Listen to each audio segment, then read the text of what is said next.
Welcome to Wine Soundtrack South Africa. Listen to the passion with which producers narrate their winery and their world.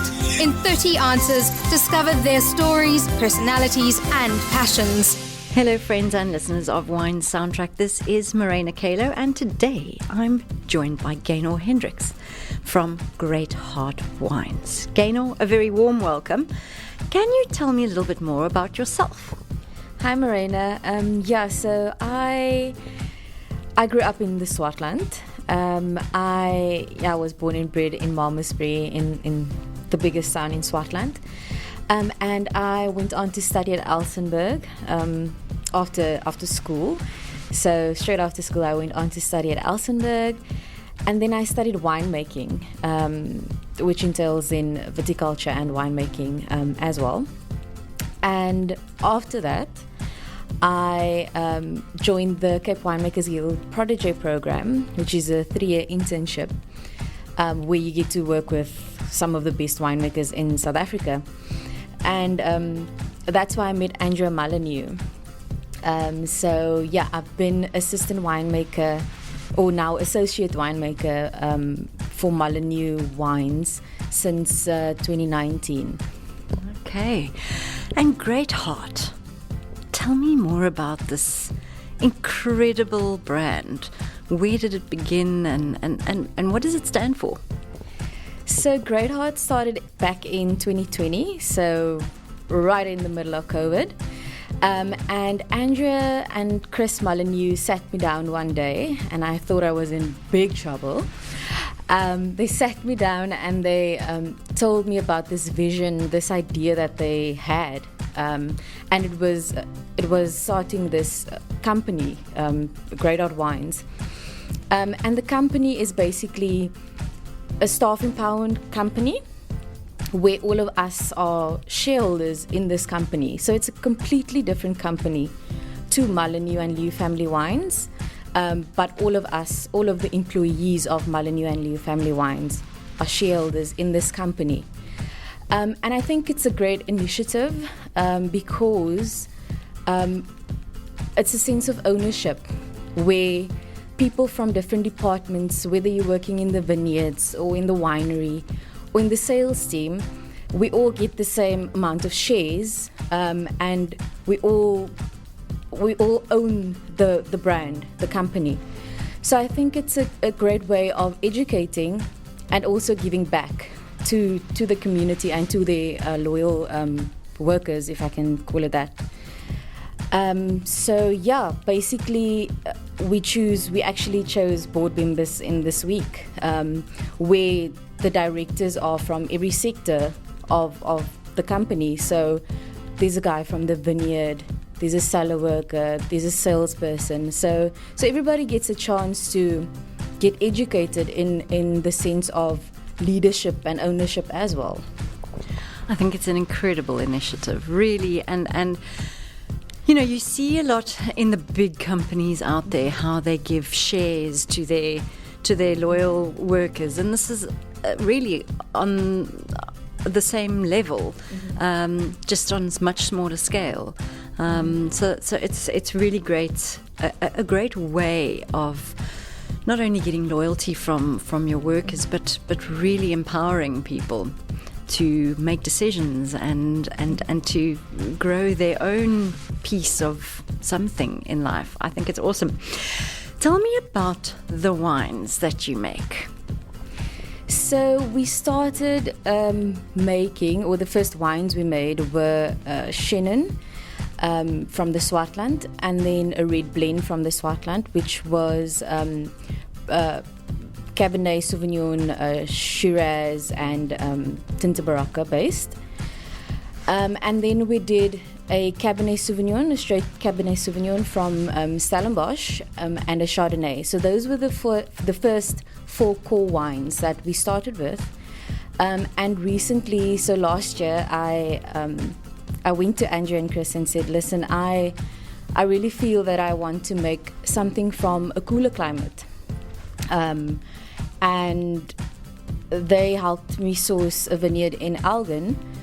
So I made a bit of Pinot Noir as well. So there's really no limitation to to what we can do. And at the moment we have 6 wines because we launched a Cabernet Franc as well this year. So yeah, basically no limitations, free to play with whatever. That's really, really exciting. And would you like to try and work with some other varietals along the way? Yeah, definitely. I'm actually looking at a few other varieties as we speak. But yeah, I try to keep it on the hush hush before I before I secure something. So yeah, definitely looking at other climates, other varieties where they do well. So yeah. And then tell me, do you buy in all your grapes from different vineyards all over? Do you have your own vineyards that you own? So we buy in all our grapes because we don't have we don't own vineyards.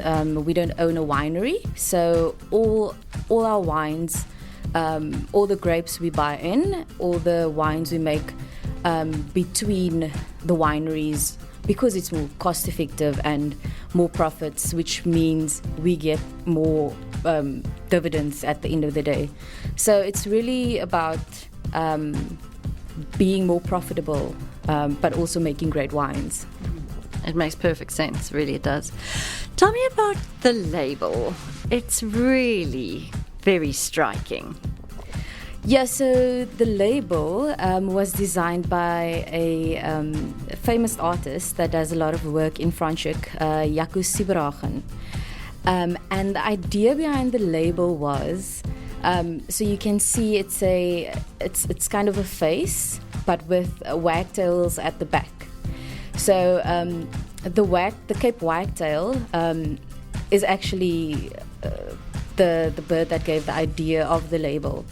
And we chose that bird because in ancient folklore, it was known to kind of guide people and other animals and help other animals. And that's where Great Heart also came in, the name. So that's kind of the idea behind the label. And also being humane, that's why the face is there. So very nice. It really is something quite special. Are your wines available in international markets yet? Yes, they are. So the first international market and the first market we actually sold to was the UK. So yes, UK, USA now, and also Canada. So yeah, we're growing. Gynore, a little bit more about you. What did you want to become when you were a little girl? A teacher. So both my mom and my dad are teachers, and I guess it was probably just seeing what they do and what they kind of sacrificed for, like being in a classroom all day and then coming home, having to look after us and all of that stuff. But I grew out of it as I got older because I realized there's so much more that you can be. Not that being a teacher is any less, but I just discovered in high school that there's so much more that you can be and can do. And I have to say, applying for winemaking, my parents was shocked because they don't drink wine. So I didn't grow up in a household where you have wine with dinner and all of that stuff. So it was a shock, but they said go for it. If this is what you want to do, just go for it. And yeah, immensely proud of what I've become. And rightly so, totally. You've got lots of reason to be proud of it, for sure. But why then winemaking? What got you to this point? So, as I said earlier, I grew up in Malmesbury, so right in the middle of wheat fields and vineyards and these big wineries. And I just thought to myself, I wonder how wine is made. How is this grape turned into this product? And that was kind of my curiosity. Kind of led me to exploring winemaking as an option to study into.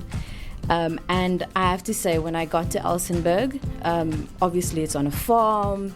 I've never lived on a farm, so it was very different. But the moment I got to Elsenburg, I was like, wow, this is home, the farm life. So I really did fall in love with being on a farm. And then in my last year, Elsenburg as a winery on campus.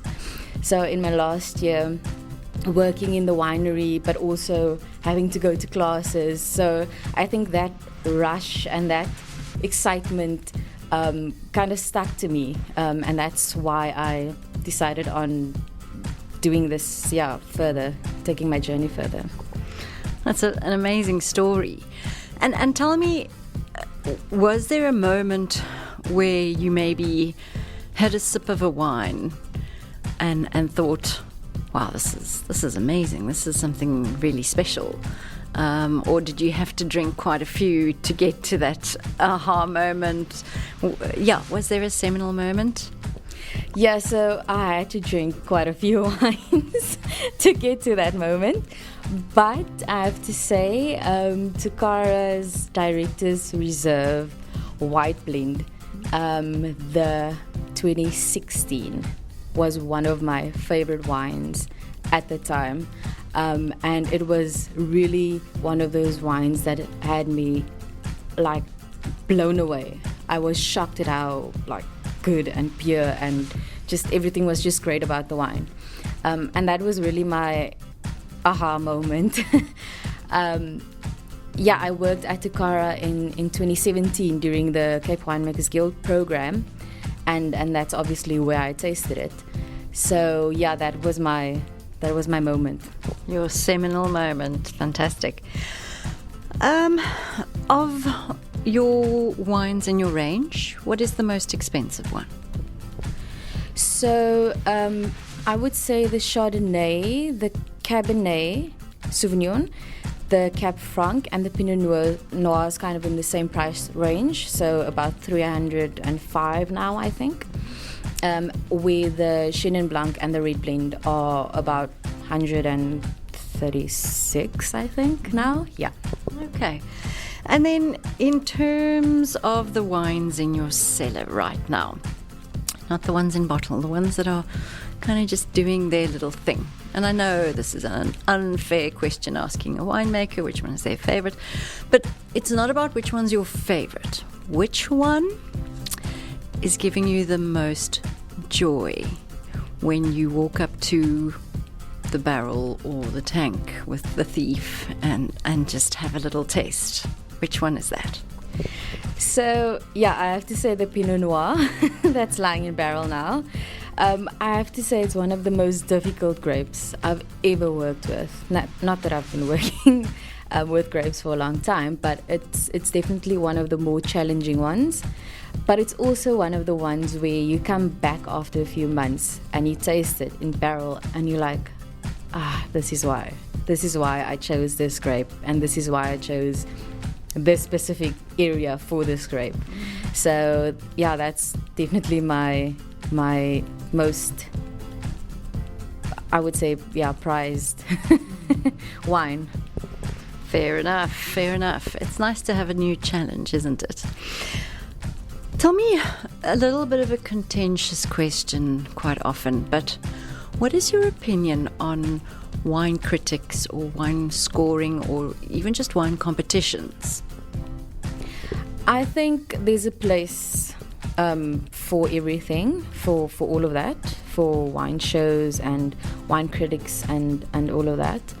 I really do feel that it's such an important part for some producers that you can't look past it, but you have to look at it in context with the competition, with the show, with the specific wine critic. You have to know what their style is, how they taste wine. So I think it plays an important role, but you also need to know, you have to have a background of the show, of the wine critic, of the journalist. So, yeah. Fair enough. And as a consumer, what do you enjoy drinking? Red, white, bubbles? What would you order if you walked into a restaurant? Well, it depends if I'm having a steak or seafood. I have to say white has always been my go-to, Chardonnay. But I can enjoy a good glass of red wine as well.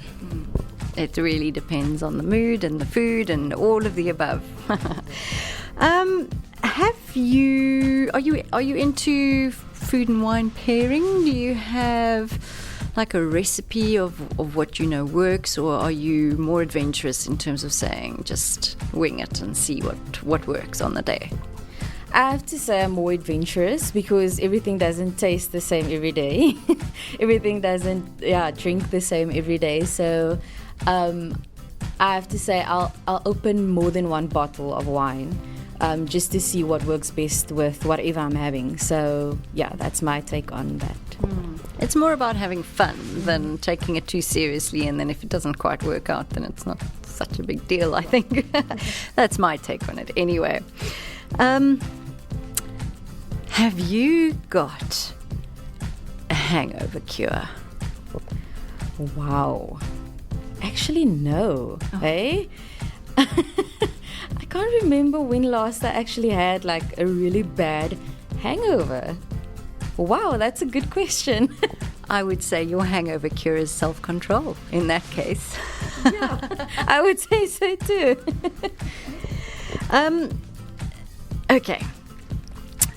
So space aliens land in one of your vineyards. And they've been traveling for quite some time, and they're really, really thirsty. What would you give them to drink? Wow. I would tell them to just eat the grapes if it's grape season. No, none of your wines to quench that thirst? Wow, space aliens, that's a bit of a broad spectrum. I would say Shannon, just to refresh them. I think that's a good call, and welcome them to South Africa with our one of our signature grapes. Some people read tea leaves in the bottom of a cup to predict the future. But as a winemaker, if you could read what the sediment in the bottom of a red wine glass says for the future of Great Heart wines, what do you think it'll say? Wow, that's a good question. I would say that I see big things coming. I see growth and just really booming. Exciting times, for sure. It's very exciting for this brand, I must be honest. When you're not working, what keeps you busy? My husband. I love spending time with family, so I'll have a braai at my parents' house or at home. Really just being with family. And music? Are you into music? Any specific genres, styles, artists, bands? Yeah, so that really also depends on the mood and which day it is. I always found it funny that I could study with chants on. So it really just depends on what the mood is, where what the weather's like. I can listen to anything. Nice. You mentioned a husband. If you two were to go out on a dinner date, what would he like to drink? Definitely red wine. He's a red wine person. Before we met, he also didn't drink wine. So it's fun exploring wine with him, in the sense of asking questions and, but this is nice. And I think this goes well with this. So it's fun having wine with him and sharing the experience with him. But yeah, definitely a red wine drinker. Good. If you could give the younger Gynore one piece of advice, what would that be? Stop being so insecure. Yeah. So I was very, very insecure for a very long time, professionally. And Miles Mossop was actually the one that helped me through that dip, because he told me just push through, and there's better things coming. Just own it. And I think to this day it just stuck to me, and it's really helped me grow as an individual and a professional. That's really great advice, for sure. But it actually takes a lot to push through sometimes when your insecurity levels aren't great. And to have that trust and faith in yourself isn't an easy thing to come by. So that's really cool. I'm glad you did. I really am, because you're doing amazing stuff right now. From that leading into, what would you say to date is your proudest achievement at work? I have to say, starting to make my own wines. Not my own wines, but being the winemaker for this specific company. It really made me proud that Chris and Andrea had so much faith in me to have this title.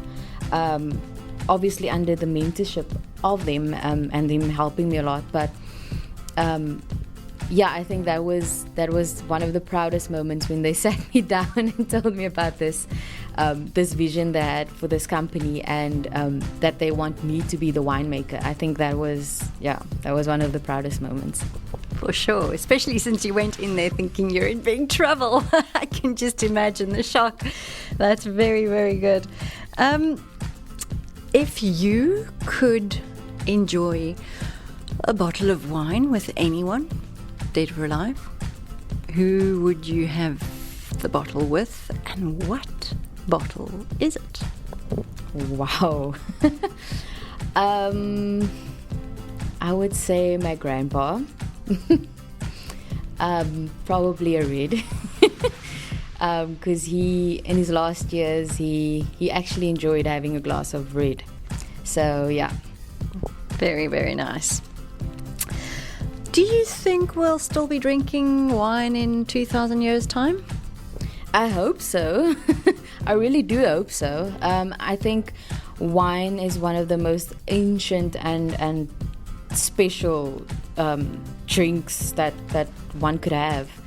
And I truly feel that there's always a place for wine, whether it's with dinner, with friends, or just having a glass of wine whenever.